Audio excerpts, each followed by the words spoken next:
Иә, мойындадым. Өскемен нағыз қала екен. Оның жанында Семей үлкен ауыл сияқты. Қайырлы күн, құрметті достар. Сіздер Beka Toleu YouTube арнасындасыздар. Ендеше уақыт жоғалтпайық, бастайық. Бүгінгі видео менің Өскемен қаласына сапарым туралы болмақ. Ең алдымен Өскемен қаласына не үшін бардым деген сұраққа жауап бере кетсем. Қазіргі таңда мен Шәкәрім университетінің магистранты болып табыламын.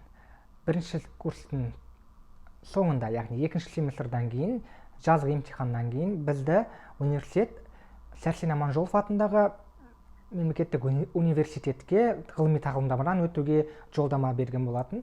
Яғни біз ол университеттен орысша айтқанда стажировкадан өтуге бардық. Яғни мен ғана барған жоқпын, менің тобымда барды. Мұхе 201 топ. Альфия апай, Динара, Айнура, Стефа, привет. Семей мен Өскемен арасы жалпы 2,5-3 сағаттық жол.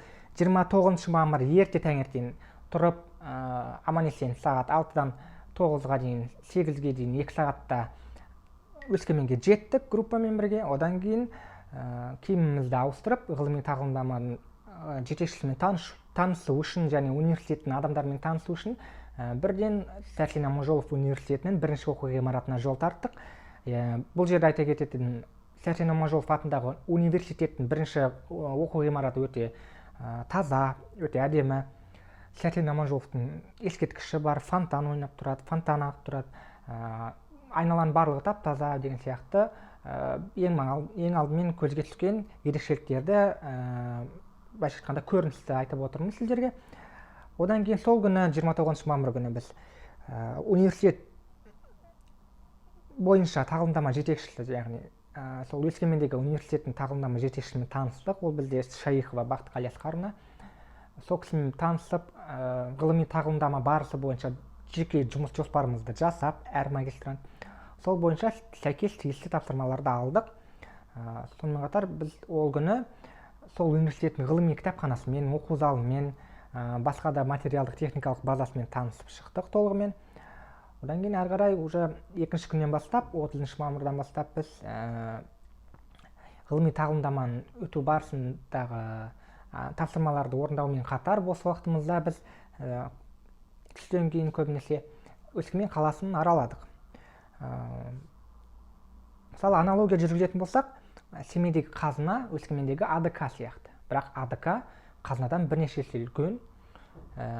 Көбінесе Астанадағы Мега, Керуен Сити деген сияқты сауда үйлеріне ұқсайды.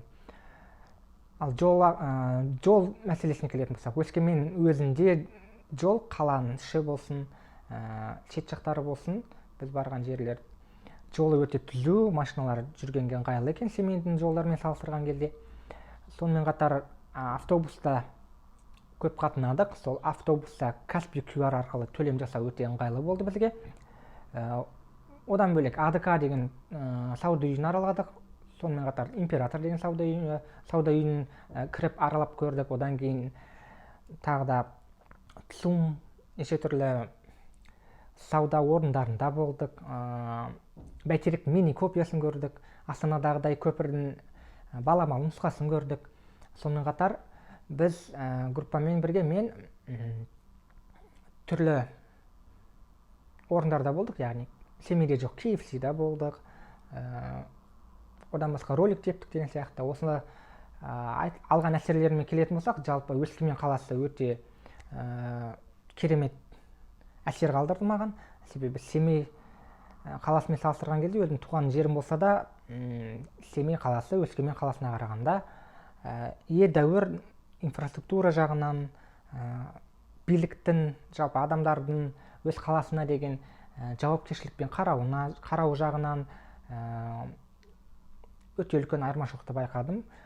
Мәселен, Семейде өзіміз білетін әйгілі жасыл автобустарда үлкен кісілер, көбінесе қазақ, орыс апайлар болсын, бәрібір орын бермесе, кәдімгідей жастарға назын айтып, неге орын бермейсіңдер деген сияқты сөздерін бастап, автобуста жантал шығару мүмкін. Ал Өскеменде олай емес екен. Өскеменде адамдардың бос орын болса да, бір-біріне сыпайылық танытып, андай артық у-шусыз, қажеттілсе орын береді, қажет болмаса орын бермейді деген сияқты. Сондай менталитет жағынан екі қаланың тұрғындарының арасынан айырмашылықты байқадым. яғни Өскемен адамдары былайша айтқанда мәдениеттілігі Семейдің адамдарына қарағанда жоғары екен. Ал енді осы видеоның осы айтқан сөздерден кейін келесі видео рядта сіздер Өскемен қаласына сапарымнан фото, видео үзінділерді көретін боларсыздар. Барлықтарыңызға сәттілік.